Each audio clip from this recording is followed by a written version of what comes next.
This is Truth Frequency Radio. The wicked ones obviously under heavy Masonic influence.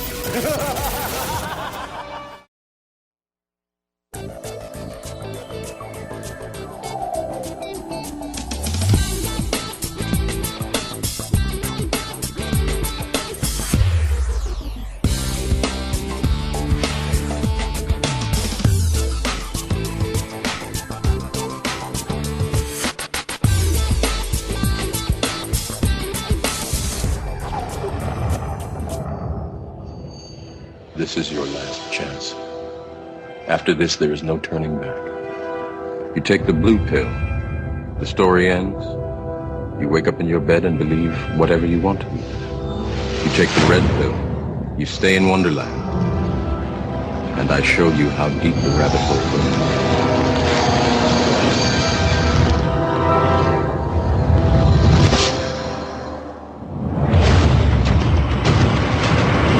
You're listening to the Revolutionary Radio Project with your host, Rob Skiba. All I'm offering is the truth. Hello and welcome to the Revolutionary Radio Project. I am your host, Rob Skiba, and it's great to be back here again on Truth Frequency Radio. Tonight, I'm going to tell you guys about my SEED project. What is SEED? Well, it's a science fiction series that I've been developing for about 4 years now. In fact, the reason I created the Revolutionary Radio Project in the first place was to talk about the nonfiction stuff that SEED is being based on. SEED is fact-based fiction. So I started getting various authors and researchers and guests on my program to talk about a lot of the different themes that are going to be present in the series. Again, just basically laying the nonfiction foundation upon which the science fiction is being built.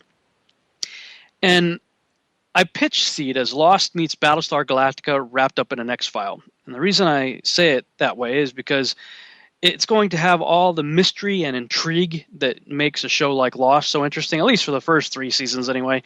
I was hanging in there in the 4th season, but by about the 5th and 6th season, I was like, they got lost making Lost. But I loved the first few seasons of Lost. I thought it was just the greatest show ever, and you really did have to watch it in order, and start from the beginning, because if you didn't, you were lost watching Lost yourself. But if you did start from the very beginning, it was a very intriguing series. They had all kinds of weird and wacky stuff going on, kind of this fantasy island type motif that was taking place there, and all these flashbacks and getting to know the characters and whatnot. But they would show you stuff like the smoke monster or the foot statue, and it drove you crazy because you're trying to figure out, what is that? What's it all about? And they showed you a lot of stuff, but they never told you anything, and it kept you constantly tuning in to find out more because it was intriguing. It was mysterious. And so SEED will have the mystery and intrigue that made a show like Lost so interesting and fun to watch.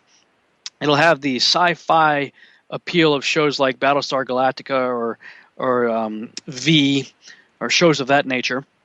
And what's cool about science fiction is it really affords you the opportunity to make social, political, religious commentary, and nobody seems to care. It's wrapped up in a fictional framework, so people go into it suspending their disbelief. And I always say, if they've turned off their belief filter or disbelief filter, if they've turned off their disbelief filter, that means they're open to receiving whatever you want to show them. And people like Gene Roddenberry and others have been very successful at putting forth certain worldviews through their science fiction.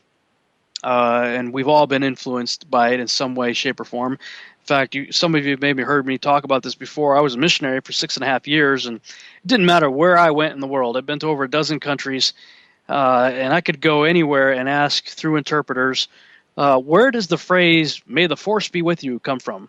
And they all know it. Everybody knows it. How these people in the jungles of Northeast India, got a DVD, I don't know. I mean, they don't even have electricity, but they knew it. They know it somehow. So, I mean, it just shows you how far American culture has really permeated the world with certain worldviews and whatnot, and everybody's been affected by it. and they love it. People love science fiction, and science fiction fans are rabid. They're crazy, and I say that because I'm one of them. Yes, I have been to the Star Trek conventions. Yes, in fact, I've even dressed up. I've had a goatee pretty much since I left the military in 1993. And I didn't want to shave it when I was going to one of these conferences, Star Trek conventions, and so I dressed up as the bad Spock from the parallel universe, and so I could keep my goatee. It's a lot of fun. Yeah, it's nerdy, I get it, but so what? We have a good time doing these things, and at least I did anyway. And I got to act on stage actually with actor Mark Leonard, who played Spock's father, Sarek, in the TV series. So I got to do a scene with him, and I've met Uhura and Nichelle Nichols, and a lot of different actors from Star Trek I've got to hang out with, and it was fun. I've won costume prizes. First prize was I took home. Man, I had to take home probably $300, maybe $400 worth of models and books and various sci-fi type stuff that was for winning, so it was a lot of fun. And people who get into their science fiction, I mean, they'll get married in Klingon. I did not get married in Klingon, but there are people who do, they'll have these conventions, they'll build fan-based websites and wiki pages and blogs, and, they love that stuff. Put Vulcan Science Academy stickers on the back of their car. Yes, I have done that. Look, I admit it. I'm a sci-fi geek. What can I say? But there are millions of us out there. We're everywhere. So sci-fi is my preferred genre. I just love it. And so Seed will have certainly the sci-fi elements in it. And then X-Files, I liken it to the X-Files because it'll have the alien agenda, government conspiracy, UFO type themes in it as well. And, speaking of the X-Files, I have to say, I never saw it when it was on TV. I always came home too late or was out doing something or whatever when it was on during normal hours. I don't remember what day it aired, but whatever it was, I was just never around for it. But yet everybody I knew was always telling me about it, and they're always saying, "Man, I can't believe you've never seen the X-Files, dude. It's like your show, man." I'm like, I know. I just never saw it. Well, when I moved to Texas in 2003, I didn't have much, and I didn't have any furniture or anything like that for a while. I was in a rough place when I moved to Texas from Massachusetts in 2003. I was broke, homeless, divorced, and bankrupt, living in a Dodge Stratus with everything I owned in it. I was in a rough place back then. But when I finally did get an apartment, I ended up getting a tiny little, I guess it was about a 19-inch color TV that had a built-in DVD player in it, and that was just sitting on a tiny little stand, and I had this little fold-out chair for my living room. That's about all I had back in the early days there. And my sister had sent me season 1 of the X-Files box set, on DVD box set. And I was like, oh, cool, So I started watching it. I think it was probably a Friday night. And, of course, just like everybody who had been trying to get me to watch it when it was on TV, they were right. Yes, I did get hooked instantly. I was like, wow, this is a cool show. But when you watch a show like that on DVD, it's a lot different than, going week to week, like if you're watching it when it was, episodic television.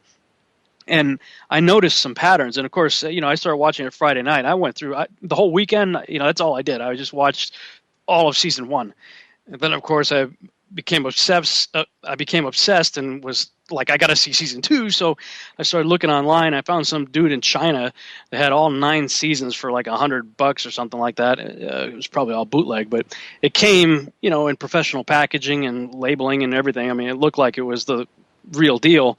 But yeah. So I got all 9 seasons for like $100 and started watching this. And when you watch it like that, the patterns that I noticed were like, you would always have the weird freaky thing that happens first. And then you have the, opening title credits and then first commercial break and then come back for Act 1. And it's usually at some point there in Act 1 that Fox Mulder would go into this 5-minute exposition piece, where he would say, such and such a weird thing happened in such a place in Podunk Town, Georgia, in 1972.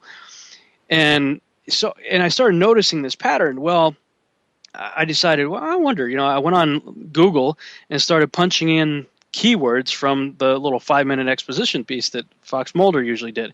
And not always, but a lot of the times I found the real life story that the fictional stories were based on. And so I found that not only was I really just enjoying the entertainment value of watching the show, but every show became, or the shows at least that I found stuff, became a whole new adventure in research, looking stuff up and finding all sorts of weird and wacky and wild and paranormal things that really have taken place. And so I loved that, and I'm patterning seed along those same lines. In fact, one of the reasons why I call it seed is because I'm going to be planting seeds, much of it based on truth. Of course, it is a science fiction fantasy series, but the more I can base it on real life stuff and throw little hints and stuff in there, the more interesting and intriguing it will be for the user, for you guys, to enjoy it. Not just for the entertainment value, but also for the research value. And so it was a number of years ago when I started. There's a bunch of ideas that I've had. I've written some screenplays and stuff like that. And those were meant to be just standalone movies and whatnot. But then I got this idea, why don't I just create a TV series that won't necessarily play through network television? I call it a TV series, but that's a loose term nowadays, because even the stuff that's on network television, most of us are watching it online. I talk to a lot of my friends and family, and everybody's the same. Yeah, they're watching it streaming in HD on ABC.com or Fox.com or Sci-Fi or Hulu or Netflix, or Amazon Prime or what have you. But most of us are watching it streaming nowadays. In fact, you go to Best Buy or your favorite electronics store, and the TVs all have internet connections. Why? Because that's where it's all going. Even the networks are streaming. So, and the cool thing about that is you don't have to tune in at 8 p.m. Central Time on a weekday if that's the time slot for your favorite show. You can watch it on demand many times with limited commercials. It's streaming in HD. So, but the other problem that I have with my project is I don't want it to get canceled. How many TV series have you guys seen that you get hooked on? You really love the show, you're really into it, and then some bean counter somewhere realizes they're not getting the Nielsen ratings or what have you that they think they should be getting, so they just cancel the series. Many times, at least in the shows that I've come to enjoy, they'll do so on a cliffhanger at the end of a season. It's like, you get like V. When they rebooted the series V, I really got into it. And then if you saw it, season 2 ends on a cliffhanger. The priest, the Joel Grech character, who I really love as an actor, he gets the bliss of Anna, and you're like, no way. And that's the cliffhanger ending for season 2, and then they cancel the series. So you're like, ah! And they did the same thing. Poor guy. Scott Peters is the creator of the reboot of V. He also created the 4400. I don't know how many of you guys have seen the show, the 4400, but Sheila and I, both, my wife and I, we really enjoyed the 4400. And we've watched all 4 seasons a couple of times. Same thing. They ended on a cliffhanger. And you're like, are you kidding me? And a lot of shows, I think somebody just told me that Almost Human got canceled, and I really liked. I don't think that ended on a cliffhanger, but I was really into that show. It just seems like it always happens. These really cool shows get canceled prematurely, and they just die. You never get to see them again. Meanwhile, these crappy reality shows just go on forever, and stupid shows.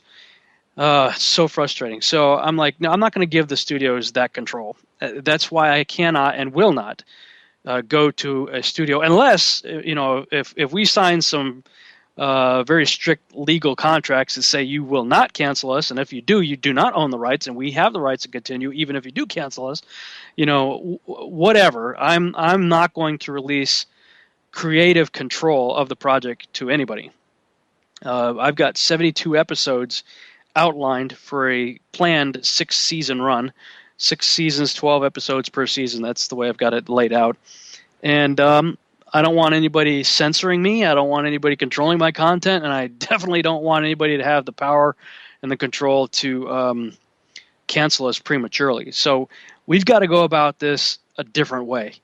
And, I saw something, a show the other day, a movie called Iron Sky.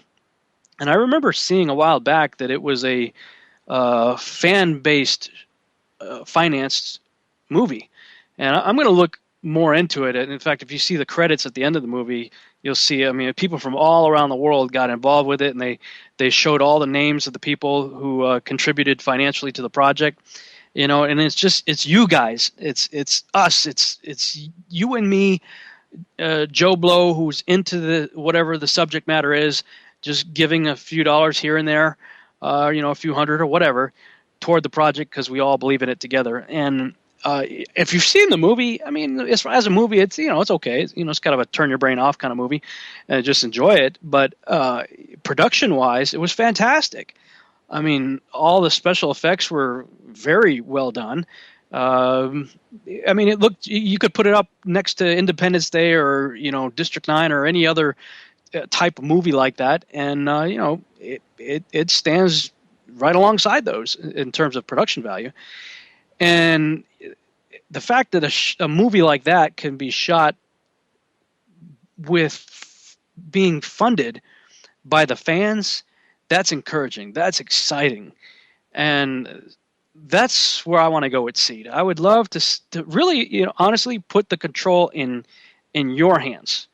If it becomes a series that you really like and that you really enjoy, then if you want to see it keep going and make sure that it doesn't get censored or canceled, well, the power's in your hands. When Star Trek, the original series, got canceled after 3 seasons, the fans went crazy. They tried to do everything they could to get it back, but it was a studio-owned and run deal. So it didn't come back until years later. They finally made the Star Trek The Motion Picture movie that kind of brought it back, and then for a while that franchise continued in theatrical release. And then, of course, Star Trek Next Generation shows up. Then you had Deep Space Nine and Voyager and Enterprise spun off after that, and built a huge following of fans, And now there are people out there even doing sort of their own original series. I think it's like Star Trek Phase 2 or something. I saw a few of them. They're actually pretty good. They've rebuilt the bridge of the Enterprise, and they got all the same costumes and stuff, and using off-the-shelf software that you can buy nowadays for a few $100s, and able to make a lot of the same type of special effects right there on your home computer. There are fans out there that have done the continuing voyages of the original crew with the original, the original Star Trek 1960s outfits and ship and everything. I just think that's great. And that's what I want Seed to be. I want this to be, of course, like any television or movie project, it's a collaborative project that requires a lot of people passionate about it, as I am. And we've got a lot of people out there already who have gotten behind us and who are excited about what we're trying to do. But tonight, my goal is to hopefully introduce this project to you here on Truth Frequency Radio and anywhere else that this may be broadcast. I may put this on YouTube. Whoever's listening to this who may not be aware of Seed, my goal is to introduce it to you. And in the last hour of tonight's broadcast, I'm going to play the audio drama version of the series. Now, we need to raise about $5 million. The budget's actually gone up. I've been looking for $4 million, but we've finally completed episode 3. For a long time, I just had episodes 1 and 2 done, and 3 was partially done. But after doing the audio drama, first 3 episodes, I got real excited about some of the things that were that really kind of expanded the episodes. in the audio drama, so I put those into the screenplays, and that actually allowed me to finish all 3 scripts. But it also increased the budget a bit, so now it's well, I should say really about $5.5 million at this point. So it went up from $4 million to about $5.5 million, which to me is a ridiculously, that's just a lot of money. But in Hollywood terms, I mean, that's a joke. The pilot episode for Lost, as I understand it, was $10 million. So we're looking for right now $5.5 million to shoot the first 3 episodes. The pilot episode 1 and 2, and episode 3 is sort of a standalone episode, and this will be internet based. I talk about it as a TV series, but it's going to, right from the start, it's meant to be an internet based and distributed series. I mean, when you look at what the networks are doing, when you look at Netflix and Hulu and YouTube now, even and Amazon Prime and stuff like that, everybody's going there to watch their content. In fact, a lot of people, and myself, my wife included, we got rid of our satellite. Our cable. We never had satellite. Got rid of our cable TV and never bothered to get satellite, because why? I mean, with Netflix, Hulu, YouTube, and Amazon Prime, for a fraction, pretty much everything you want to watch there anyway. So whether we end up on one of those outlets or whether we just create our own server that can handle the bandwidth and stream it from our own server, whatever the case may be, it's going to be an internet-based distribution system, which we believe will actually help us save a lot of money and reach a lot more people than we could really any other way. So that's our current plan. We're looking for $5.5 million, shoot the first 3 episodes. Our plan is to always have 2 episodes online for free. And then when episode 3 comes online, episode 1 drops off into a pay-per-view bin where you pay for it sort of like you would on iTunes, for like, I don't know, maybe $1.11 or something like that. We want to keep it cheap for people to do it, or get a $3 a month subscription and then you watch the whole thing, whenever you want to, you know what I mean? So we have different subscription packages, and I'll talk about that as we get going. But my hope with tonight's broadcast is to, first of all, introduce the project to you, and second of all, hopefully get you excited about it, and maybe we can link arms. If not financially, then maybe there are people out there who are writers. There are people out there who are artists. We are looking for graphic novel artists. There are a lot of opportunities to get involved. And just with the audio drama alone, I mean, we created the audio drama because, well, we don't have $5 million to go into shooting the live action version of it. So we're like, well, why don't we take the existing scripts, the scripts that we already have, and just modify them to do like the old time radio shows, like our parents grew up with, Lone Ranger, Flash Gordon, Science Theater or whatever, War of the Worlds. And so just basically modify the screenplay for an audio drama format. And it's been a lot of fun. We've got a number of actors, both locally here in the Dallas-Fort Worth area as well as out of state. In fact, I got to tell this story. When I first put together the casting notice, I posted it, for anybody, whether you're local or out of state or out of country even, as long as you have a decent microphone that can record nice, clean audio, and you have the ability to send me an MP3 file, then you can submit for the various characters, And there's one of the characters that I had created named Kaz Daja, as one of the fallen angel characters. And he's sort of a lizard-like character. He's like the bounty hunter Bosk, if you remember Empire Strikes Back, that sort of lizard bounty hunter guy who was standing next to Boba Fett. He's sort of like that kind of character. Well, so I had put the description of the character down anyway. Rick Hummer, I got to give a shout-out to my friend Rick. We've become fast friends. He's the most talented voice guy out there since Mel Blanc. Rick was the first person to respond to the casting notice, actually, and he's from out of state. And he sent me a demo of him playing the character of Kaz Daja. And in the script, this character is torturing a victim. He's actually extracting the soul out of a victim. And so Rick played both the torturer, the Kaz Daja character, and the victim, and even put some sound effects and stuff in there and everything. And so literally I had just posted this casting notice on Facebook and elsewhere, and he was the first one to respond to me. I get this file in my email inbox, and I was just blown away. I mean, talk about getting real excited. I mean, the first response back, and it is awesome. In fact, I'm just going to go ahead and play it for you right now. Check this out. This is the first response I got back from somebody responding to a casting call for Seed. That was just a test. Everything appears to be working perfectly. Now I think we're ready to proceed. Yes. Why are you doing this? Because I want to release you from this meat suit.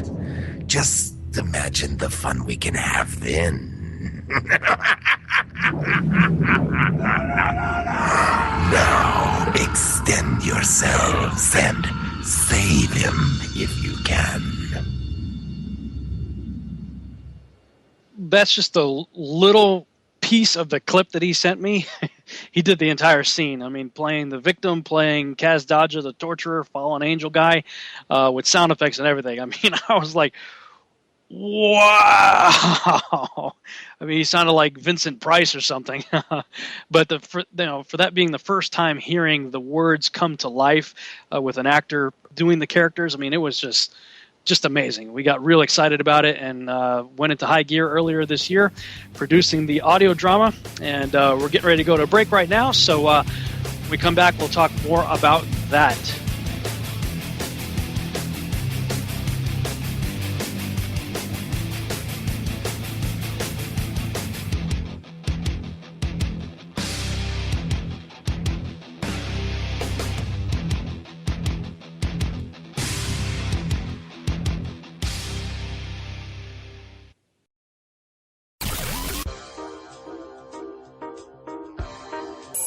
The State of Cannabis with Liam Sheff. Mondays on Truth Frequency Radio.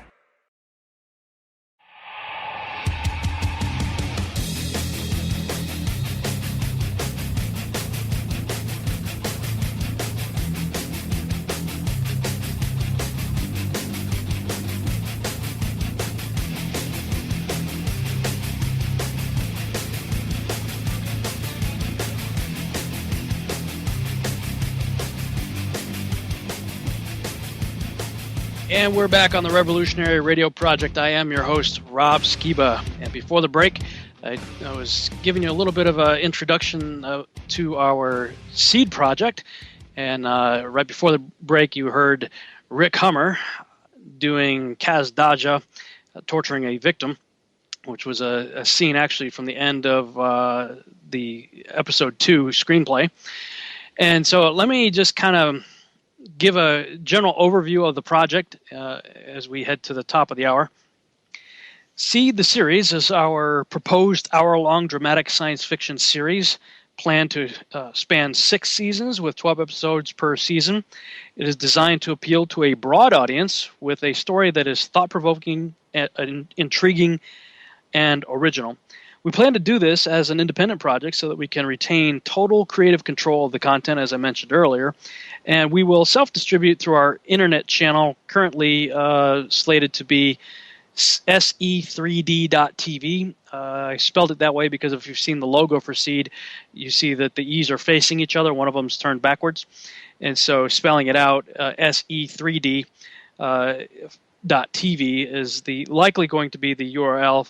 We already own the domain. There's nothing up there right now, but when we get ready to do the streaming and everything, that's more than likely where we will do it. But I also call it SE3D because we may actually shoot at least some of the episodes in 3D and maybe have that available for Premiere subscribers.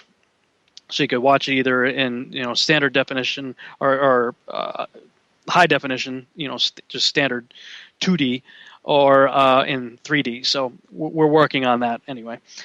Shooting the series here in Dallas, as opposed to Los Angeles or Vancouver, we believe we can get the same production value for a fraction of the cost. Other shows that we've been looking at of comparable subject matter. Those shows are typically $2 to $3 million in Los Angeles and Vancouver union terms.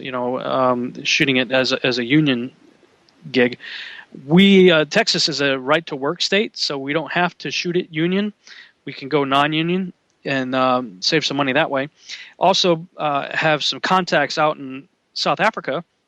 Interestingly enough, when we went out there to do some Nephilim conferences out there a couple of years ago, we met with the studio that made District 9, and they were very interested in the project, and we may contract with them possibly to do some of the post-production, maybe even a fair amount of the special effects and stuff like that. And at least at present, our U.S. dollar goes 8 times as far in South Africa. So we believe with the resources that we have, both here in Texas as well as in South Africa and elsewhere, that we can achieve the same exact production value, but at a fraction of the cost. So where V and some of these other shows may have had $2 to $3 million budgets, we believe we can do the same thing for about $1 million, $1.5 million maybe. Some episodes will be obviously less because they won't have as many special effects requirements as the first few episodes certainly will. But on average, we anticipate that each episode will have about $1 million budget to be comparable to anything else that you've seen on TV in terms of production value. It, of course, starts with the screenplay. One of the more successful authors whose work has made it from print into big screen format, I would say, is Dan Brown. In the special features section of the movie Angels and Demons, I saw something really interesting. Listen to what Ron Howard had to say about the making of this movie and why he got involved with the project. Check this out.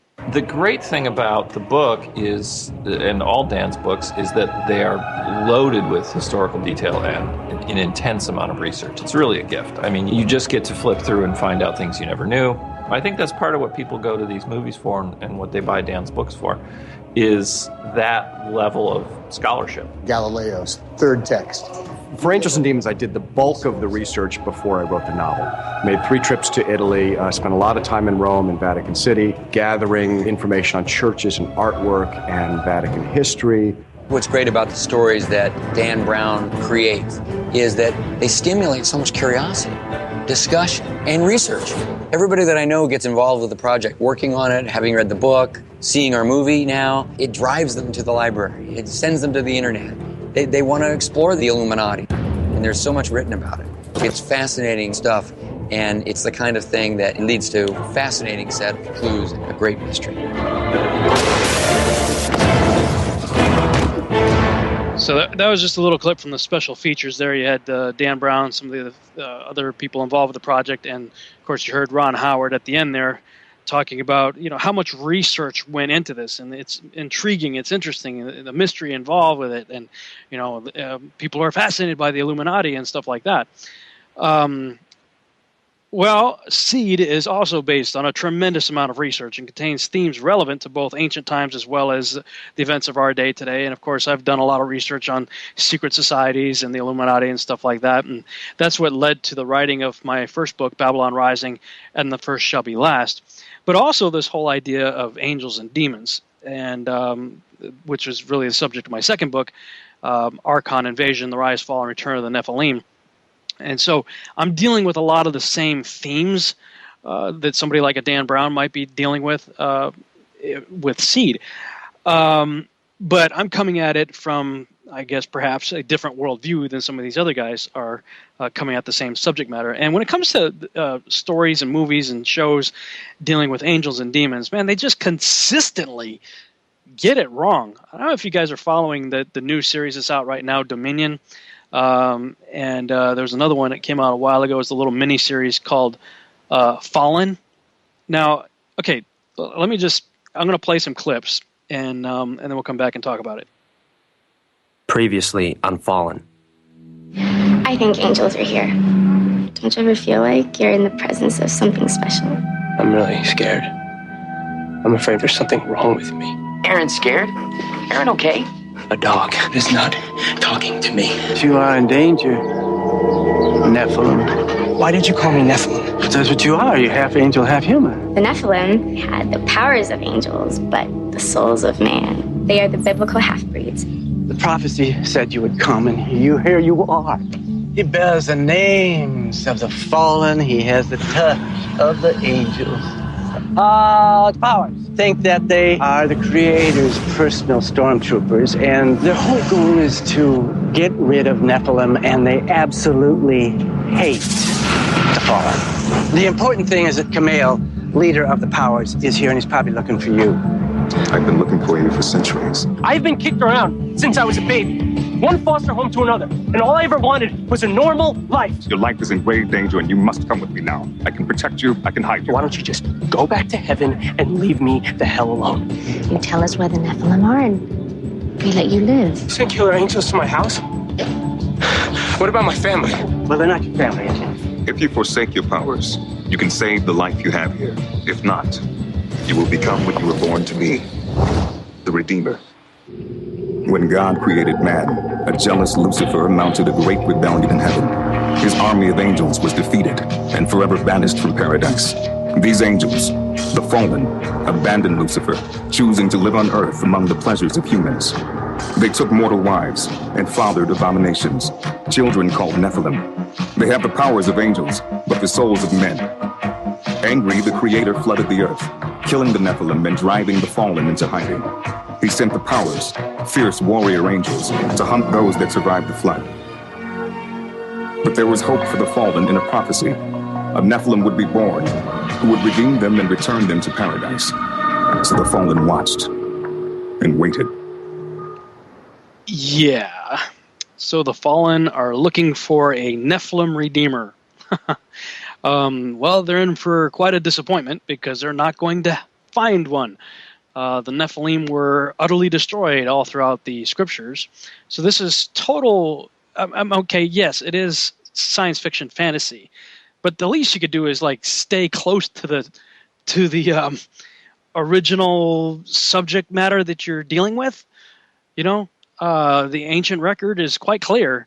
Yes, angels came down, they mated with women, they produced angel-human hybrids called the Nephilim, but they were an abomination. And if you read like some of the ancient texts like the Book of Enoch, it tells you point blank that the angels sought redemption and forgiveness, but they were told through the prophet Enoch, God said, no, you will not find forgiveness, you will have no peace, and he imposed an extremely severe judgment on the watchers, the angels, the parents of the fallen Nephilim. And part of that severe judgment was to watch their own offspring kill each other off in a massive civil war that the Greeks later stylized into what became known as the Clash of the Titans. And whenever I'm talking about this, I tell people all the time, especially if there are parents in the audience, I say, how many of you would like to see your kids massacre each other? Anybody? No, of course not. Nobody would like that. And it records that the angels loved their children, and refers to them as their beloved ones, that they had to watch their beloved ones massacre each other. So that was only part of their severe judgment. Then after that, they were judged, bound, and buried and put into Tartarus, which is the lowest level of Hades, the prison of the gods, the prison of the Titans in Greek mythology. Extremely severe judgment, so severe that in Enoch chapter 68, Michael, the mighty archangel himself, looks down and sees what's going on and says, man, no one's ever going to do that again. I'm paraphrasing, of course, but it was an extremely severe judgment, so severe that Michael, I mean, short of, the Godhead, he's the next tough guy in line. I mean, there's no one greater than the Godhead. But just below that, in terms of strength and power, it's Michael. I mean, Michael's the one that ultimately defeats Lucifer. So casts him out of heaven, the whole deal. So, and here's Michael, the mighty archangel himself, looking at what's going on and said, man, I mean, he is gripped with terror by what he's seeing. So yeah, I'd imagine they're looking for redemption, but the ancient texts are quite clear that they're not going to get it, and they're certainly not going to get it from the abomination known as Nephilim. That all through the biblical text, we see God telling the Israelites after the flood, the flood wiped out everybody except the occupants on the ark, and then after the flood, the Nephilim are there again, and I've talked extensively about how I believe that happened, but we see that wherever those Nephilim have settled into cities and whatnot, God is telling the Israelites, utterly destroy them, wipe them out, show them no mercy, kill the women, kill the children, kill the animals, wipe out everything. God's not into genocide. He's into eradicating the world of the abomination that can cause problem for his good creation. And he's all about destroying Nephilim, especially the first generation Nephilim. If you're talking about direct angel-human hybrids, they get wiped out. They don't become redeemers, and they don't find mercy. And so, but this is what we're seeing over and over and over again in mainstream media. Is the fallen ones are trying to tell their story, and they're trying to find redemption any way they can, and find, as Rolling Stones would say, sympathy for the devil. Where we start feeling sorry for these guys and want to empathize with a Nephilim, that he can be able to rescue the fallen ones. And we saw the same thing in the Noah movie. If you saw the Noah movie, you got these Watchers / Nephilim 6-armed rock people, the fallen ones, helping Noah build the ark. And then at as the flood is happening, they guard Noah and his family from all the evil people that are trying to get on board. And because of that, they find redemption. No, that's all pure fantasy. And then you have Dominion. Here's a clip from the new series Dominion. It's out right now. 25 years ago, God disappeared. His angels held man responsible and declared war on humanity.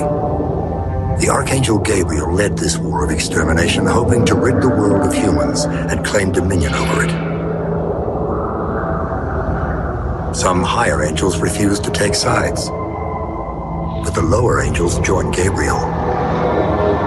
These lesser spirits lacked bodies, so their first line of attack was to steal ours. But Michael, the greatest of all archangels, chose to fight for man. With his help, the survivors struck back and built strongholds to defend themselves. Soon word spread of a baby Michael had saved, a child who would grow up to be mankind's savior. This chosen one would be known by the markings on his body. Finally, Gabriel and his army retreated, and we were left with the realization that not only are angels real, they are our most hateful enemies.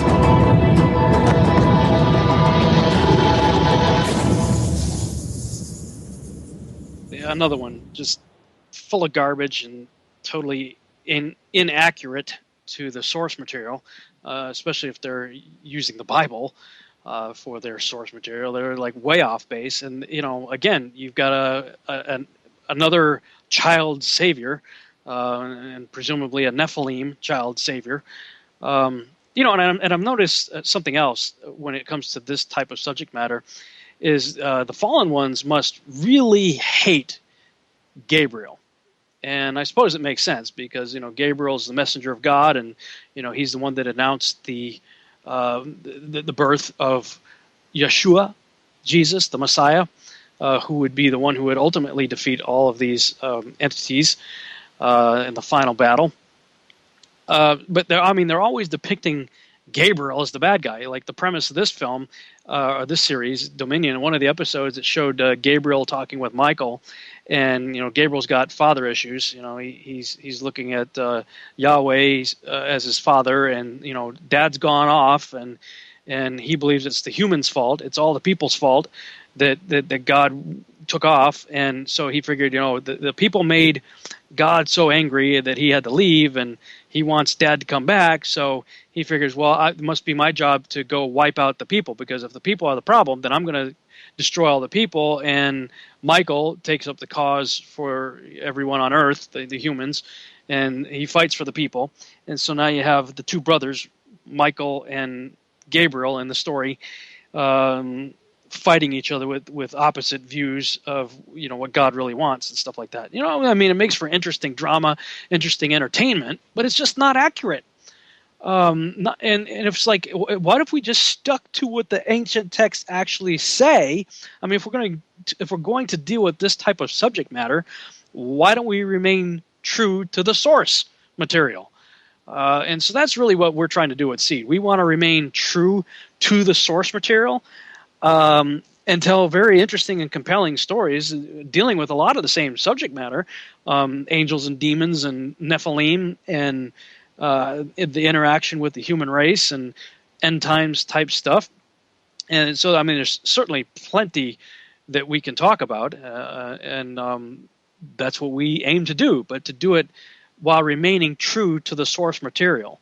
I'm sick of the garbage out there. And if you're sick of the garbage out there too, and maybe enjoy the genre, but would like to see something that's going to at least stick to the source material, then Seed is the show for you.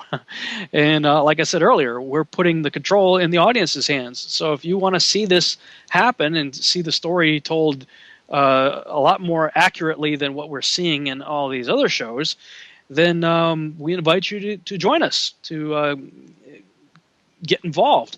In fact, if you want to see how you can get involved, you can go to seedtheseries.com, and when you go there, you'll see on the homepage that there's two links, basically. There's one that says Sow and one that says See. If you click on the Sow link, that takes you to a page that shows you how you can contribute financially toward the project. Get involved with get involved with us in that level.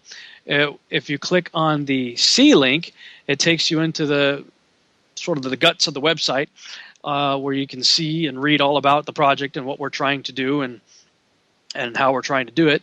And right there on the homepage, you'll see 4 squares underneath the big window there where it says "To the Keys to the Future Lie Buried in the Past." One says the live action series, the other says the video game series, the fiction book series, and the graphic novel series. These are 4 projects that we're working on right now. The live action series and the video game series are the most expensive. I found actually that to do a good video game, it's as much or if not more expensive than it is to produce a movie or even a television series, at least a few episodes anyway. So we're looking at other options on the video game side of that. So if you are out there listening to this right now and you happen to be a game programmer or know somebody who is, please get in contact with us. You can write to me at rob@seedtheseries.com and let me know. We're looking for app developers for like our cell phone apps, iPhone, iPad type stuff. I've got some other game ideas that would work very well for apps that won't be quite as expensive or intense as like some of the other video games type stuff that we're looking at. Like God of War is one type of game that we're looking at as what we want to kind of emulate for Seed, that same type of, because that deals with the Greek mythology and the battles and all that kind of stuff, and the graphics are amazing, and it's like watching a movie, but you're playing it. That type of game is very expensive, but if there's somebody out there who wants to get behind it and see what we're trying to do in that regard, please again send me an email. But we've got some other less intense, but still really cool, and I believe there will be some fun gameplay as an app. So if you're an app developer and you know anything about that kind of stuff, again, get a hold of me. I'd love to talk with you, see what we can do to partner in that regard. The live action series, as I've been talking about, we need about $5.5 million or so to shoot the first 3 episodes. But in the meantime, we are taking the existing scripts and turning them into audio dramas. And if you scroll down to the bottom of the page, you'll see a picture of a radio and a woman on a microphone and a woman holding earphones. You can click on that. That takes you to the audio drama page. where you can see all the actors and everybody that's involved with that. And you can also get involved with that as well. We're going to be doing a lot more recording in the future. So that's what's going on there. Now, the fiction book series, I'm working on that as we go through the audio drama. I'm sort of doing the book at the same time because I have to elaborate in the audio drama. I mean, in the video, you'll be able to see stuff, you know. So as they say, a picture's worth 1,000 words. And I like to say, well, if a picture's worth 1,000 words, how much more can we say at 30 frames per second or 24 frames per second, you know? So you don't have to say as much when you've got a video format. But in the audio drama one, I've got to explain stuff to you. And so I'm basically taking the extended explanations that we're doing in the audio drama and putting them in and elaborating on them even more for the fiction novels. So as we progress with the audio drama series, the fiction novel is progressing right along with it. And then, of course, we have the graphic novel series. And if you click on that, that takes you to the page that deals with what we're trying to do on the comic book graphic novel side of it. And what's cool is each episode has a teaser and 5 acts. So what I'm trying to do is produce each section, the teaser and the 5 acts, as individual comic books. And so basically for every 45-page live-action screenplay, we end up with 6 products. 7 actually, because I'm going to do 6 individual comic book issues, you know, 1 for each, the teaser and the 5 acts, and then when they're all done, package them all up together in one thick graphic novel. So we really end up with 7 products per screenplay. And all of this is designed, obviously, to get the stories out in other formats that people can enjoy, but also to serve as additional revenue sources, because I would like to see, you know, after we've paid the initial investment off, the investors that get involved with the $5.5 million, after we've paid them off, I really want to see the series become completely self-contained and self-financed through you, the viewer, with subscriptions and pay-per-views, and of course ad revenue. When we get the series going, we'll have, you know, paid advertisements on there and static ads on the website and stuff like that. So there's a number of different ways that we will be generating revenue just with the series itself. But also I want to have products related to the series that are feeding into the series, so that, you know, we build basically our own little seed empire, just like George Lucas did, you know, where, you know, we may even end up with action figures and the whole 9 yards when we really get down, you know, further down the line. But you can see what I've done so far with the graphic novel. You see the big picture right there. It says yesterday, today was tomorrow. And if you click on that, it takes you to a PDF of what I've done so far.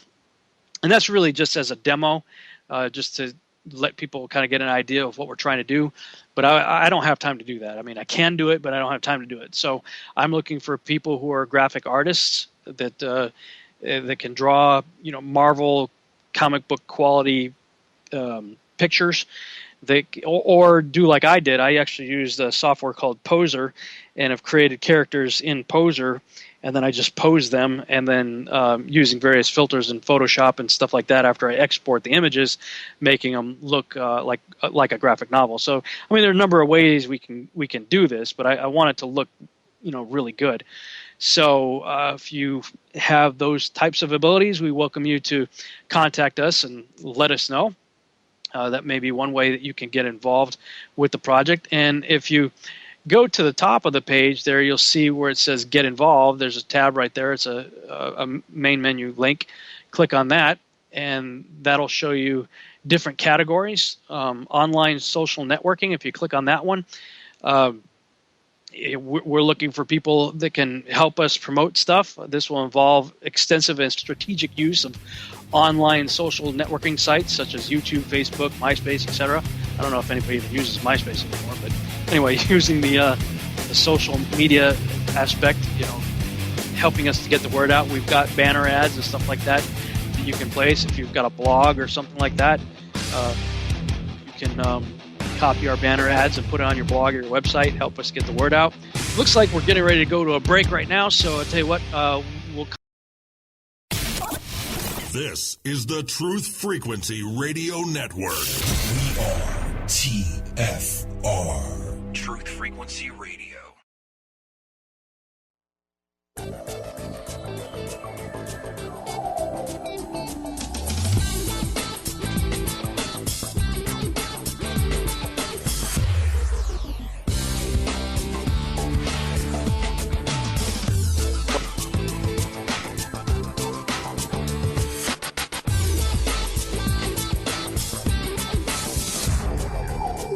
And we're back for the second hour of the Revolutionary Radio Project here on Truth Frequency Radio. I am your host, Rob Skiba, and we're talking about our Seed project, Seed the Series. You can check that out at seedtheseries.com. At the end of the first hour there, we were talking about our website and the Get Involved section, how you can get involved with the project if you'd like to. A few other areas you could get involved with would be fundraising. You could help us with fundraising. Boy, I'll tell you what, the more we can do this as a grassroots effort, the better, because the less we have to pay investors back, the more we can put into the project. And it really, if I got 300,000 people, which sounds like a lot, but it's really not that many when you consider science fiction. There's science fiction fans are by the millions. But if we get 300,000 at a $3.33 a month subscription, which is less than the cost of a latte at Starbucks, for $3.33, if we got 300,000 people contributing just $3 a month, that's the episodic budget, for one episode.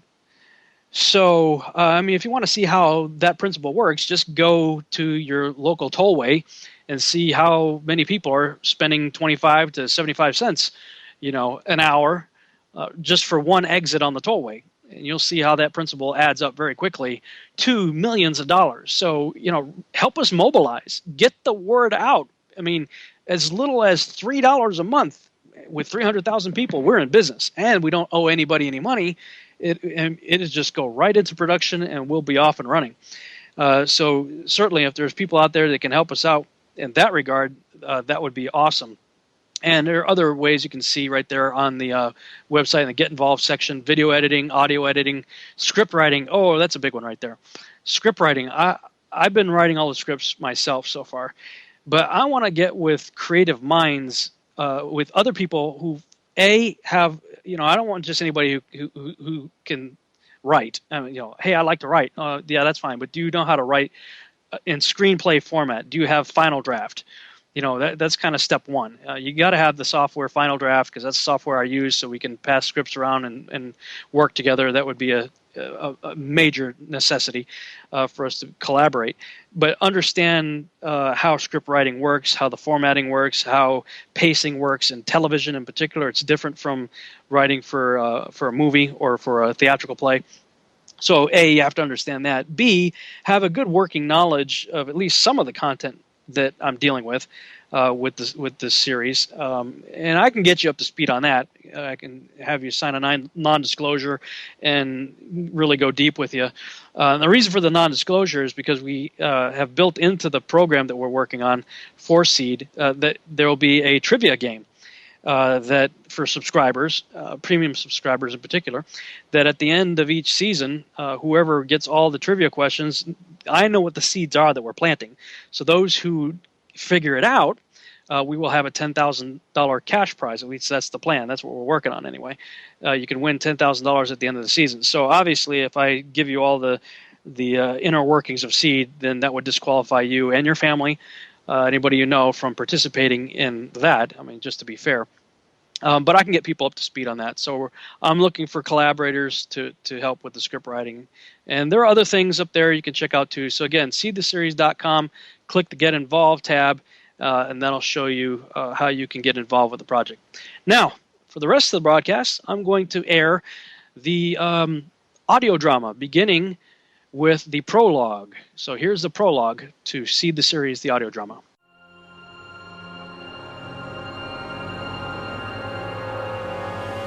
Kingsgate Media is proud to present Seed, the series, adapted for radio as an audio drama. Prologue, The Bedouin Keeps Watch. Written by Rob Skiba and Sharon K. Gilbert. Directed and produced by Rob Skiba. Narrated by Rick Hummer. 5 miles northwest of the small town of Afik, Iraq, December 24th, 2002. The bright stars of Orion glitter against the inky canopy of night like diamonds in a sea of black. Standing in the opening to his battered multicolor striped tent the Bedouin smokes a hand-rolled cigarette. Its glowing tip illuminates the old man's bearded, leathery face, revealing the wrinkled lines that so well illustrate the roadmap of a very long and adventurous life. He squints as he looks at the rustic watch wrapped around his left wrist. The time is 10:10 p.m. A deep sigh lets out a puff of inhaled smoke. His steel-gray eyes gaze up at the constellation of the mighty hunter as he thinks of ages past. How many times had he stood watch like this, scanning the horizon, anticipating the fulfillment of the ancient prophecy? How many places did he relocate to in order to most effectively stand watch? Too many to count, and yet there he was again, in the same place, Nippur, Iraq, in the location once known as the ancient city of Enlil. But this time, something was different. The night seemed darker than usual, and the stars of Orion brighter. In ancient Aram, this most visible of constellations was known as Nephele, which caused some to wonder if there were deeper significance to this sign in the heavens. While some may wonder, the Bedouin knows. Indeed, there is. As his eyes continued to scan the heavens, he spotted Saturn. It was hovering just above Betelgeuse, Orion's bright shoulder star. When combined with Sirius the dog star and Capella, the three bright stars and one planet formed an almost straight line, pointing toward the southeastern horizon. Further to the east, Jupiter had situated itself between Leo and Cancer. Atlas and the Pleiades are straight overhead. It would seem the giants of old were gathering as if to witness some monumental event that was about to begin. About a mile to the north, a grouping of Bedouin tents rest temporarily upon sandy bedrock. A family of brothers had camped beside an ancient well. Familiar sounds of four-footed creatures soared above the heavy silence of the thick night, punctuating the dullness with barks, howls, bleats, and whinnies. The herds of sheep and goats sounded particularly restless. So they should. For surely, this night has the stench of death. The Bedouin tosses his cigarette on the ground, steps on it, and goes back in his tent to await the beginning of the end. Meanwhile, elsewhere, Captain Zach Randall and his Advanced Special Operations team prepare to reach their next mission objective. Little do they know, however, that they are about to trigger the final battle of a seed war that has been building to a climax for nearly 6,000 years.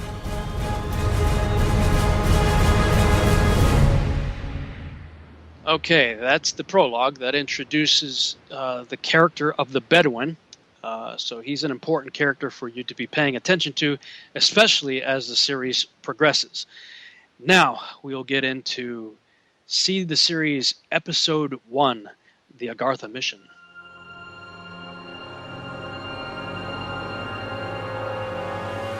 Kingsgate Media is proud to present Seed, the series, adapted for radio as an audio drama. Episode 1, The Agartha Mission. Written by Rob Skiba and Sharon K. Gilbert. Directed and produced by Rob Skiba. Narrated by Rick Hummer.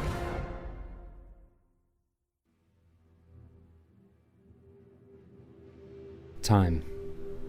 It impatiently ticks entirely too quickly into the past. Millennia, birthed from centuries. Centuries, the product of decades. Decades from years, years from months, months from weeks, and weeks from days. Lately, the days have been passing like hours and the hours like minutes. But the funny thing is, it's the seemingly insignificant seconds that keep pushing it all farther and farther back until all that remains is history. Maybe it's just a big circle. A game that repeats itself over and over again in an endless loop. Or perhaps Or the pawns in some kind of cosmic chess match with angels and demons interfering in the affairs of man? Then again, what if none of this is real? What if it's all just an illusion? A hologram? I don't know. But somehow, I can't help believing that the keys to our future lie buried in the past. A past where the truth may be revealed in time will be no more.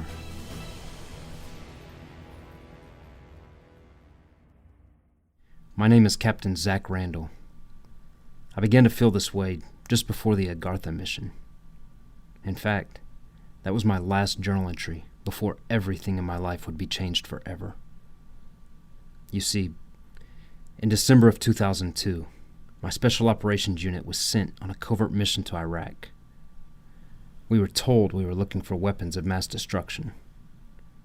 Well, on the night of Christmas Eve, we found one. This is the story of that event.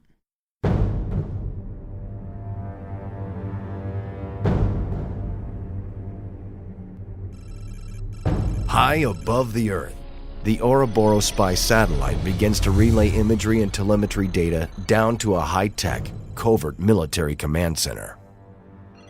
This is the headquarters of the Supernatural and Extraterrestrial Exploration and Defense Division of the United States Special Forces, also simply known as the SEED Project. It was the brainchild of Major General Victor Caritas. Only a handful of elite international bankers, General Caritas, a few other 3- and 4-star generals at the Pentagon, and of course those directly under their command, have any knowledge of what really goes on in this place. Although there are plans for expansion, currently the project consists of only 3 6-man squads. Today, General Caritas enters the SEED Tactical Operations Center, eager for an update on the status of 2 of those squads. Sitrep. We're receiving satellite telemetry now, General Caritas. Excellent. Is our Agartha on site? Not yet, sir. Relaying the information to them now.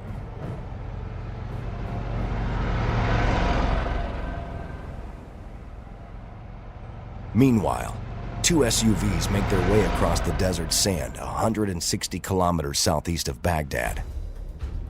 Inside the lead vehicle, 6 men are wearing civilian clothes, but these are no civilians. They are the best of America's elite special forces and one of 2 squads operating under the code name Agartha. Staff Sergeant Jakes, call sign Red, is driving. Staff Sergeant Reynolds, call sign Wishbone, rides in the passenger seat, navigating as he monitors incoming satellite data on a handheld device. Behind them sits the Agartha team's commanding officer, Captain Zach Randall, call sign Phoenix, and his NCOIC, Master Sergeant Calhoun, call sign Chef. At the rear of the vehicle are Sergeant First Class Pierce, call sign Dino, and the newest and youngest member of the team, Sergeant Martinez, call sign Prince. While each of these men are exceptionally skilled and well-trained combat soldiers, they all have certain areas of expertise specifically related to the Agartha mission objective. They were about to enter into the very cradle of human civilization, and General Caritas wanted to be certain they understood that, for he knows this desert holds many ancient secrets, one of which he shared with Captain Randall just prior to deployment. Thus, Zach is the only one on the Agartha team who knows the real objective of this mission. As the bright moonlight shines through the window and he contemplates what may lie ahead, Zach pulls a small photograph out of his pocket. The image of his beautiful fiancée, Jessica Kane, brings a smile to his face. Looking over his shoulder, Martinez catches a glimpse. That your girl, Cap? Yeah. Chased her since high school. We're getting married next month. Congratulations. You're a lucky man, sir. Yes, I am. How we doing, Wishbone? We gonna make that mark sometime tonight or what? Yes, sir. We're close. Just waiting on confirmation from Olympus. Hey, Chef. Speaking of Wishbone, You think you could cook us up another turkey dinner for Christmas this year? Sure, you can get us one. Well, maybe Princess Louise here can call home and place an order for us. What do you say, sweetheart? Think you can handle that? The call sign's Prince. And that's Louis, Sarge. Need me to spell it out for you? You don't even want to go there, kid. Whoa, slow down. What do you got, Wish? I think this is it, sir. Ouroboros telemetry is coming in now. Yep, whole area just lit up like Vegas. All right. Pull over, Red. Lights out. Yes, sir. Bravo team, this is it. Lights out. Stand by for further instructions, over. Copy that, Alpha. Agartha, Olympus, over. And there it is. Olympus, Agartha. Go ahead, over. The telemetry tells us you're on site. Confirm, over. I got it. Mars, this is Phoenix. We're where we're supposed to be, but there's nothing here. We're about to recon, over. Proceed. Switch to visual. I want to see what's going on over there. Roger that. All right, time to put on our game faces, boys. Olympus, Agartha, eyes on. Please confirm, over. 2020. Proceed as planned. Roger, out. You heard the man, let's roll. Ooh. Both Alpha and Bravo teams exit their vehicles. As the men gather their gear, Lieutenant Knight approaches his commanding officer and longtime friend. Hey, Phoenix. We heard the last transmission. My men are ready. Good. We'll scope out the cliff. You take the perimeter. But keep it tight. We may need to make a quick getaway. Copy that. Okay, Bravo team. Tight perimeter, MVGs. I don't want anything getting past us. 1, eyes north, 2 south, 3 east, 4 west. 5, you take the high ground. I've got eyes on Alpha. Let's move. All right, A-Team. Call signs only and dispense with the formalities. Wishbone, take point. Show us the way to the casino. All right this way, gentlemen. As Zach and his men begin to recon the area, it isn't long before Sergeant Reynolds' scanning device begins to chirp. What have you got, Wish? Well, it's saying we're here. This is the objective. I don't see anything except this cliff. That's because it's on the inside. On the inside? Yeah. I mean, according to this, there's a deep, tunnel on the other side of this cliff face. All right, Dino, you're up. Make it count. Always do. I'll cover you. Everyone else, fall back behind that ridge. Pierce quickly sets the charges. Then he and Zach join the others behind the safety of a nearby ridge. Zach gives the go-ahead signal, and Pierce activates the charges, causing an explosion that is heard all across the shallow valley. Not far away, the sound jolts the Bedouin awake.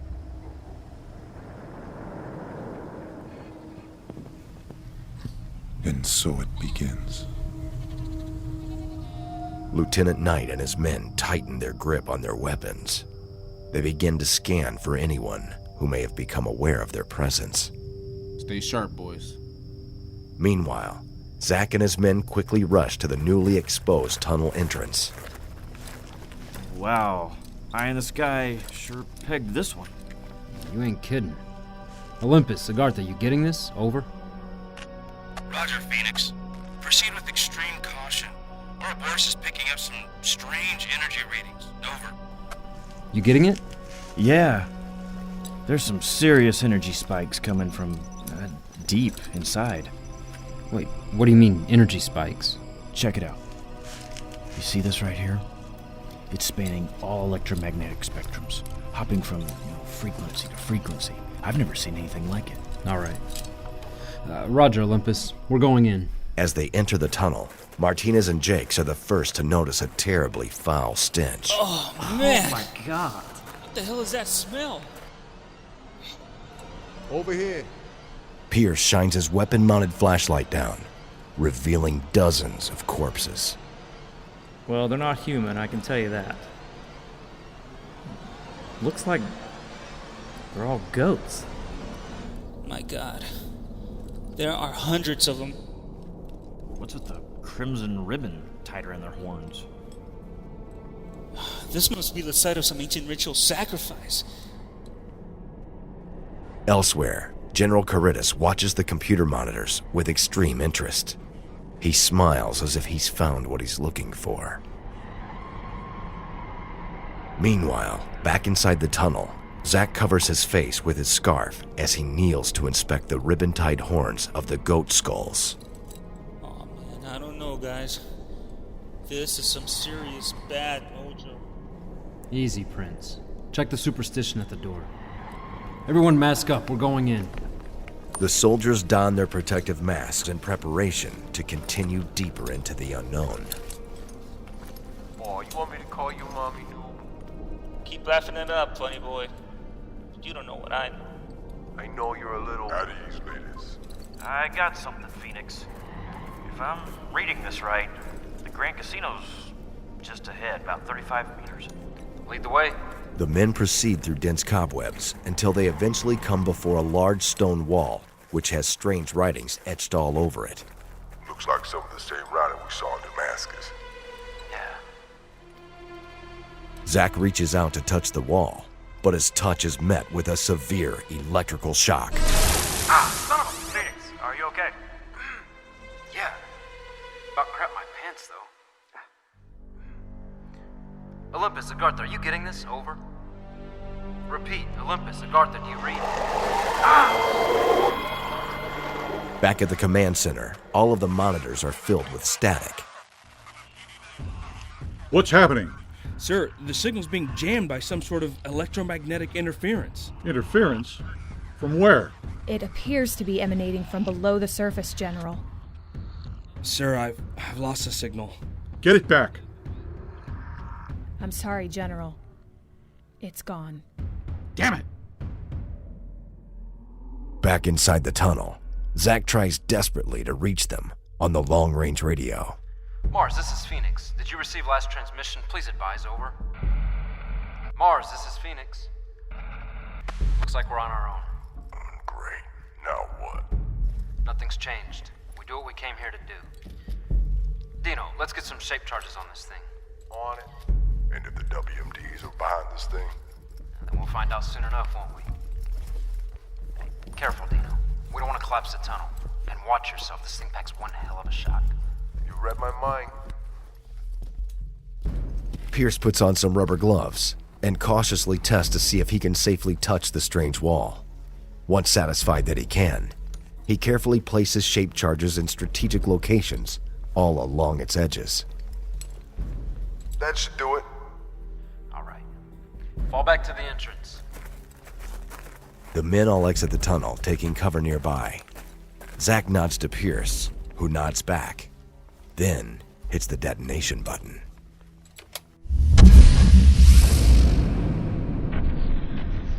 Hearing the muted explosion, Lieutenant Knight looks back toward the hillside. When he turns back around, he is startled by the sight of the Bedouin standing right in front of him. Sleep well, my friend. The old man calmly flicks his index finger down, and instantly, the lieutenant falls to the ground, unconscious. Back at the tunnel entrance, Staff Sergeant Jakes takes chemical and radiation readings before the team proceeds back inside. All clear, sir. All right. But stay masked. We don't want... A blast of cold air bursts from deep inside the tunnel, accompanied by the sound of something that can only be described as pure evil emerging from within the darkness.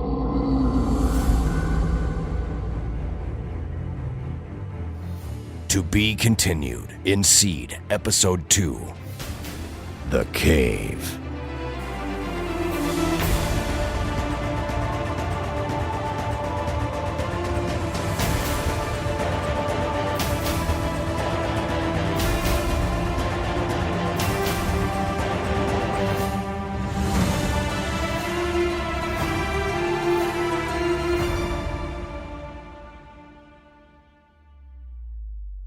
You've been listening to Kingsgate Media's audio drama adaptation of Seed, the series.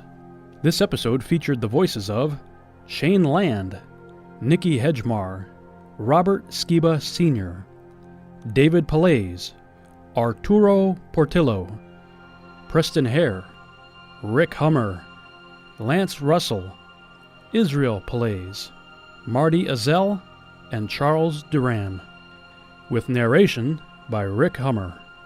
Original music for this broadcast was provided by Scott Rockenfield, John Mason, and Steve Voss, with additional music licensed from Digital Juice, Video Copilot, and GMP Music.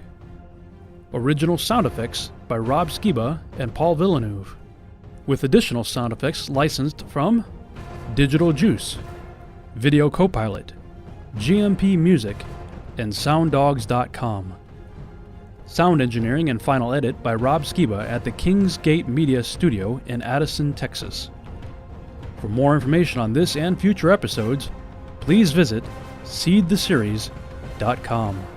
And if you go to the website, go to the audio drama page, you can see all the actors' bios that got involved with the project there. And when we come back from the break, we'll be listening to Episode 2, the Seed the Series audio drama.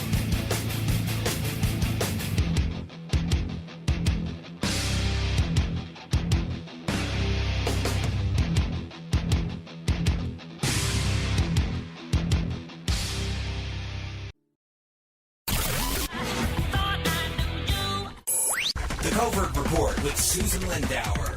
Saturday and Sunday on Truth Frequency Radio.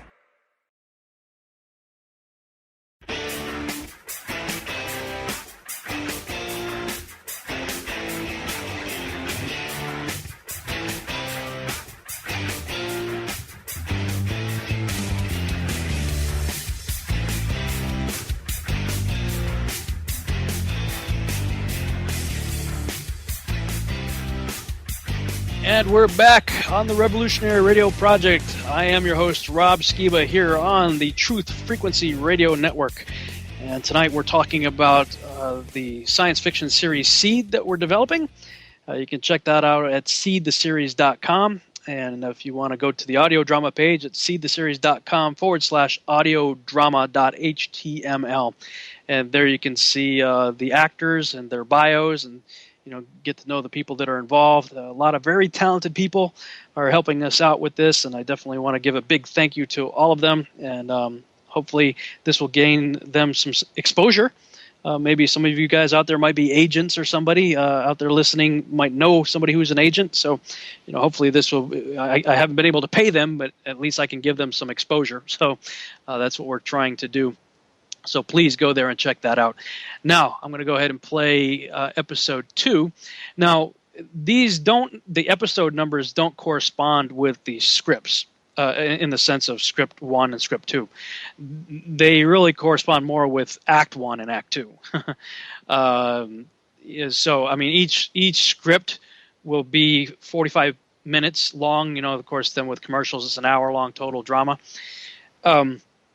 But when you just take episodes 1 and 2 plus the prologue and put them together, it equals 44 minutes.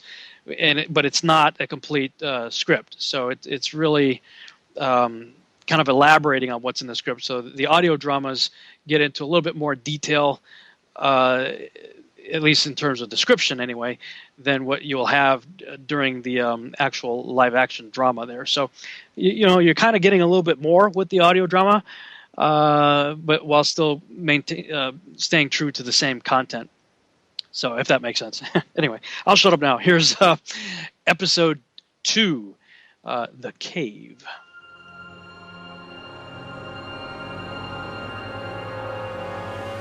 Kingsgate Media is proud to present Seed, the series, adapted for radio as an audio drama.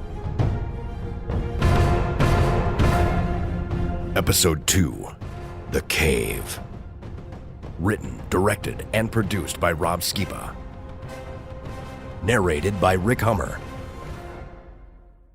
Previously on Seed. My name is Captain Zach Randall. In the wake of 9/11, Major General Victor Caritas created the Seed Project. In December of 2002, I led a Tagartha team into the desert sands of Iraq. There, we found a tunnel hidden inside a cliff. At the end of the tunnel, there was a mysterious stone wall with strange writings etched all over it. I was determined to find out what might lie on the other side, so I ordered the team's demolitions expert to destroy it. None of us could have anticipated what happened next.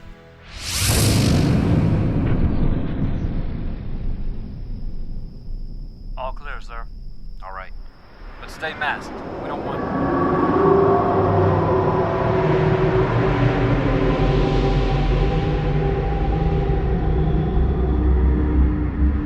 As the strange blast of cold air subsides and the men peer into the tunnel, a couple of goat skulls roll out of the cave and land right in front of Martinez. Oh, nice, yeah. That's just great. What, you guys ain't seeing this? Sergeant Martinez rolls his eyes as he quickly crosses himself. Lock and load, gentlemen. Let's do this. How did you ever make selection anyway? Well, I'm very good at taking out the living. Look, I joined SEED, not the freaking Ghostbusters. Yeah? What do you think the S stands for, moron? Well, I didn't get any training in dealing with the living dead. Did you? On-the-job training, baby. Deal with it as it comes. I'm telling you, there's something very wrong with this place. You watch too many movies. I ain't afraid of no ghosts. Hey, good one, Chef. Just remember, don't cross the streams, huh? Get your hands off me, boy. Zach and his team make their way through the now familiar passageway leading to the wall, which inexplicably appears undamaged. Doesn't look like you even made a dent in it. I don't understand. There should be... Oh, what the... What is it? Pierce bends down to see what it was that he had tripped on. He begins to rummage through a pile of stones, eventually uncovering the partially decayed body of a human corpse. Looks like some sort of warrior. See the armor under his robes? Yeah. And look at those weapons. Wow. Man, he's almost as big as you, Chef. Must have been a real tough guy, too. Look at the size of this mace. Yeah, could do some serious damage with this bad boy. So what do you think? Was he the one responsible for all those dead goats back there? Hard to say. Check this out. Seeing an ornate scepter clutched in its right hand, Pierce pries it loose. As he stands back up, Zach takes it from him. Yeah. There you go. Merry Christmas. What do you make of it? Well, whoever he was likely a man of significant influence. Maybe a wizard or some sort of warrior monk. It's quite an impressive piece, actually. This jeweled head alone is worth a fortune. And see the tube down there? This is pure ivory. You see? Probably where he stored his scepter. And check out these etchings. Looks like the same type of writing on the wall. Can you make any sense of it? Looks like a form of ancient Phoenician or Paleo-Hebrew, maybe.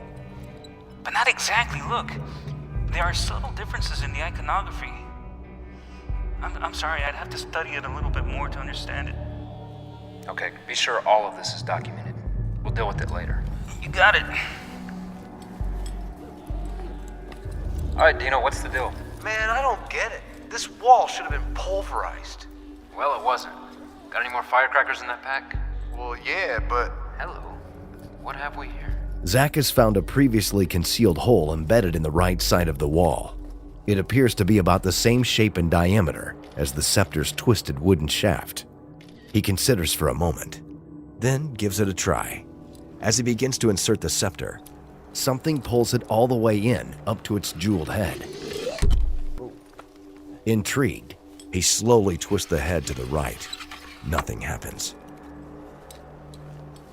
Twisting it to the left, however, causes a different result.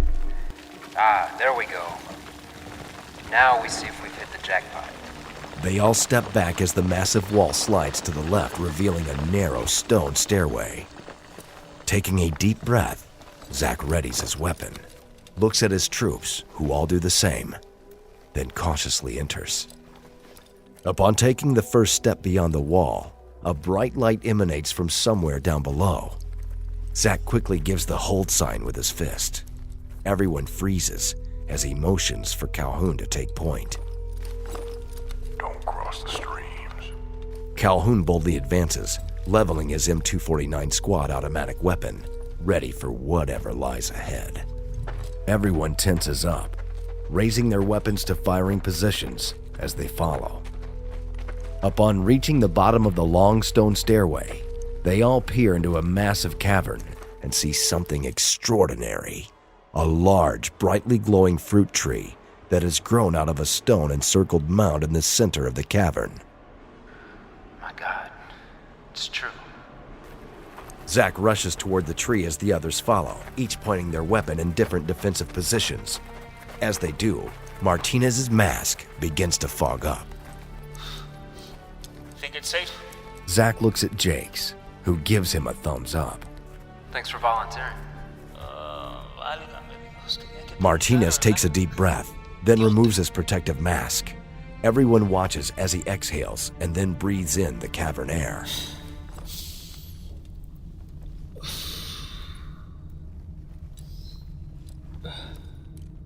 It's okay. All clear. All clear. They all remove their masks and stand gazing in amazement at the inexplicably bright and beautiful tree standing before them. Quite out of place in this underground cavern full of sharp, upward protruding rocks, its fruit glows like mesmerizing ornaments. They step up to the mound to investigate. What is this? It's a tree, you moron. What do you think it is? No, really? But what's it doing down here, Einstein? It's the tree of life. Come again? I think we just hit a 777, boys. Sergeant Reynolds curiously reaches out to touch the glowing fruit hanging from one of its branches, but Martinez tries to stop him. No, don't! Too late. Reynolds has already pulled it from the branch. What's the matter, Prince? Don't you want to live forever? The last time someone took from a tree like this, it ended badly. Garden of Eden, huh? As I recall, that was the other tree. Phoenix just said that... Suddenly, the mound begins to shake. Everyone jumps back as both it and the tree begin to levitate. They all aim their weapons as it rises to about 7 feet above its base and holds, suspended in midair. Well, that's, different. They all cautiously approach and gaze into the dark hole beneath the hovering tree mound. Shining their weapon-mounted flashlights down, they see what looks like living tar churning far below. Oh, what is that? Oh, man. It smells like sulfur. Looks like it's moving. The sound of groaning and crackling roots overhead catches their attention. Whoa. There's a man under there. Slowly, the entangled roots begin to loosen their grip on the prisoner. Everyone takes a step back as the stranger's muscular arms, legs, and body become free. He tightly grips the roots in front of him, then swings out from under the tree to slam face first into the solid ground below. Everyone assumes a defensive posture as Jakes cautiously approaches the unusually large man lying on the cavern floor. Are you okay? Mi ba Elohim devarim sarim. I'm sorry, I don't understand. Do you speak English? Ani yachol leraver kol sofa. What an inferior language you have. It must have been granted from a lesser member of the council. The council? The stranger's massive arms flex rippling muscles as he pushes himself up, then rises to stand before the soldiers. Stunningly handsome, he is easily 8 feet tall with long blonde hair. He stretches his back and neck, then fixes his sky blue eyes squarely on Zach. Nevertheless, I thank you. It has been so very long. Who are you? Oh, I have gone by many names. I'm curious, though. Are those weapons you were pointing at me? Yeah. How wonderful. Intriguing designs. I see my children have made efficient use of the Earth's metals. Well done. Now, did I hear you call my prism the Tree of Life? Yeah, Oh, humans are so easily deceived. I never understood what he sees in you. Who? You don't even know him. Perfect. Allow me to introduce you. Suddenly, the stranger morphs into his true form. A hideous beast that instantly rips Martinez in half. Prince! Total chaos ensues as Calhoun unleashes hell with his formidable weapon. Oh, you want some of this? Eat this, beast! But it has little effect on the creature. The terrifying beast has the lower body of a winged dragon, the upper torso of a man, and the head of a goat with 4 horns. It rises up on its hindquarters, its razor-sharp claws ready to strike the next victim. Flank left, I got the right. As Zack opens fire, the beast turns and with lightning speed, it knocks his assault rifle out of his hands. Watch out! As it swings its clawed paws and spiked tail in every direction, Zack manages to dodge one fatal blow after another, but losing his footing, he falls into a shallow ditch. Phoenix is down! I got him! Cover me! Dino, watch your back! You alright? Yeah, thanks. Red, look out! Drawing his 9mm pistol, Zack pops a few rounds into the back of the creature's head. The angry beast swings around, slashing off Zack's extended right forearm at the elbow. As the creature turns back toward the others, its massive spiked tail impales Pierce. Dino! Get out of here! I got this! Hey! Over here, freak! Yeah, that's it! Come to Papa, you mother! It grabs Calhoun by the head and tosses the 250-pound man like a rag doll into a distant wall. Meanwhile, hearing the muted sound of distant gunfire coming from the tunnel, Lieutenant Knight's men quickly move to help their friends. As the last of Zack's men gets hacked up by the creature, it once again turns toward him. Nearly in shock, he scrambles back to the stone stairway. As he does, Lieutenant Knight's men rush down and attempt to help him. No! No! Get back! Get out of here! The soldiers open fire, but like their brothers before them, they are no match for the creature. Rocky!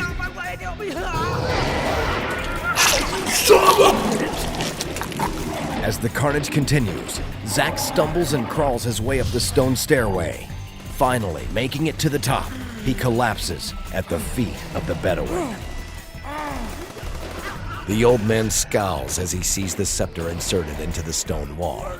He then grabs Zack by the collar and throws him away from the stairwell entrance as the screams of the last victim suddenly come to an end.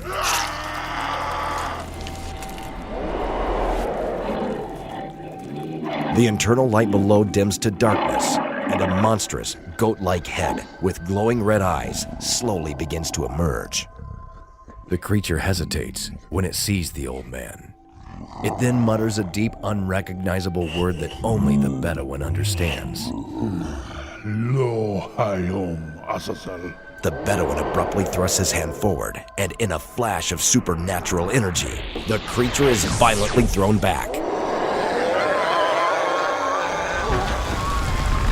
With a distant thud, the cavern trembles and the stone stairway collapses. The Bedouin removes the scepter from its socket, and the massive stone wall quickly slides back into place. Satisfied that the beast is contained, the Bedouin tucks the scepter into his cloth belt and looks down at a very terrified soldier. Who are you? All will be revealed to you in time, Zechariah. Speaking in an unknown tongue, the Bedouin begins to wave his hand slowly over Zack's wounded body. As he does, Zack's severed arm begins to grow back. Seeing this, he hyperventilates until he passes out. A slight smile comes across the old man's weathered face as he effortlessly picks Zack up and throws him over his shoulder. The Bedouin soon emerges from the tunnel. Once out, he turns around and waves his free hand in a circular fashion. The stones that once covered the tunnel's entrance return to their previous positions, sealing the hillside up as if nothing had happened. He looks up at the constellation of Orion, squinting as if privy to a dark secret. Then, closing his eyes, he mutters a quick, silent prayer. Opening his eyes once again, he grabs the scepter from his belt, kneels down on one knee, and slams its jeweled head into the ground. In a flash, both he and Zack disappear as a ripple of light and dust explodes outward in every direction. Elsewhere nearby, the hot energy wave washes over Lieutenant Knight, burning the right side of his face, waking him up. He shields it with his right hand, which also burns.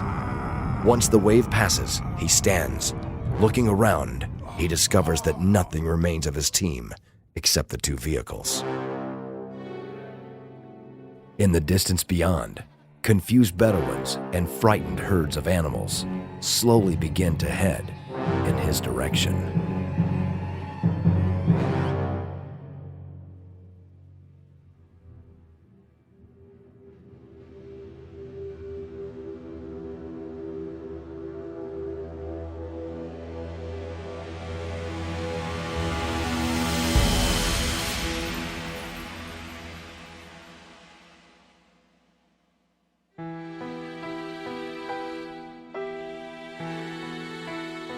The date is January 25th, 2003.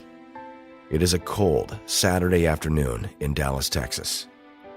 7 honor guard soldiers, wearing U.S. Army dress blues, ceremoniously raise their rifles as friends and family mourn the loss of Captain Zachariah Randall.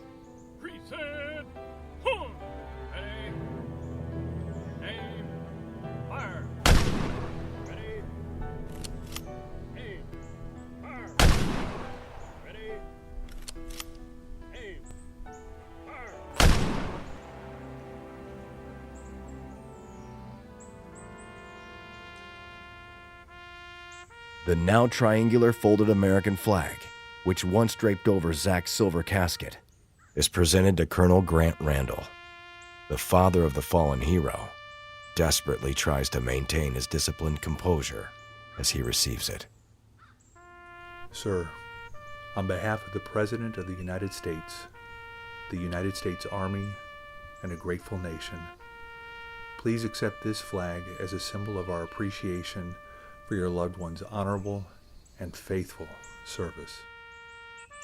At the front of a sizable audience of mourning friends and family, Jessica Kane weeps. She was the perfect complement to Zach. Her usual bright blue eyes are now bloodshot as she stares down through a flood of tears at the engagement ring on her left hand. We were supposed to get married next week. Stop here. Stop here. As the ceremony concludes, friends and family begin to disperse. But Lieutenant Knight is stopped by the imposing figure of Major General Victor Caritas. Lieutenant Knight. Sir. What the hell happened over there? As I indicated in my report, sir, I have no idea. All I know is that's not Zach Randall in that box, General. Yes, it is, soldier. And if you know what's good for you, you will never say otherwise. Yes, sir. Back at the gravesite, the only one who remains is Jessica Kane. She holds a single rose up to her nose, hoping the sweet aroma will deaden the pain she feels. It does not. She closes her teary eyes and drops the rose into the hole that is her fiancé's final resting place. My name is Zach Randall. Everyone thinks I'm dead, but I'm not. To be continued in Seed, Episode 3, The Signs.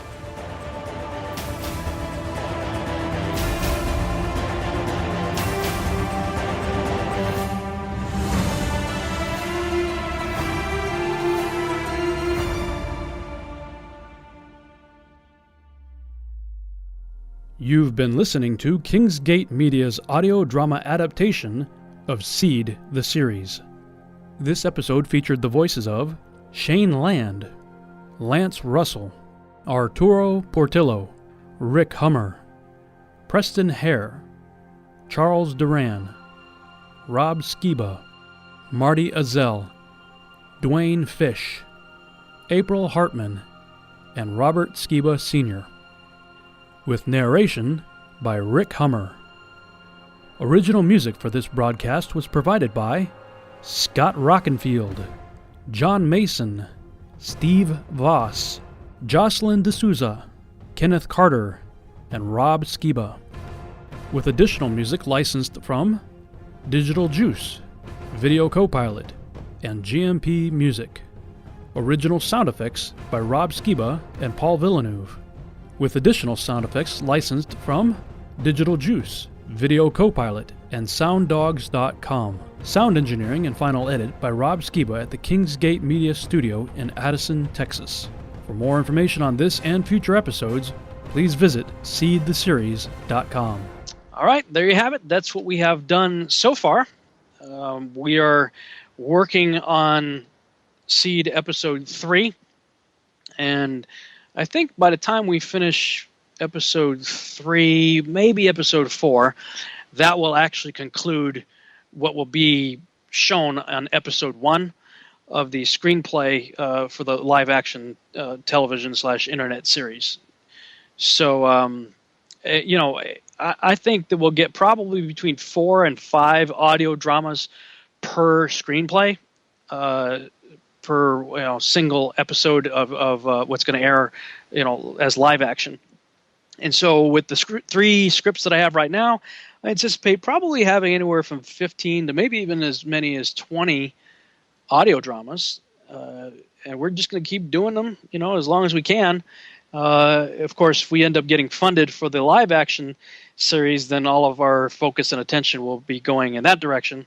That's really the reason why we're doing the audio dramas, is to build our audience and to help raise the support needed to do this. So, if you want to get involved, again, go to the website, seedtheseries.com, click on the Get Involved link right there, and we'd love to meet you and see where we can go and see if we can make this happen together. So that's all the time we have for tonight on the Revolutionary Radio Project. Thank you guys so much for listening, and hope you have a great week.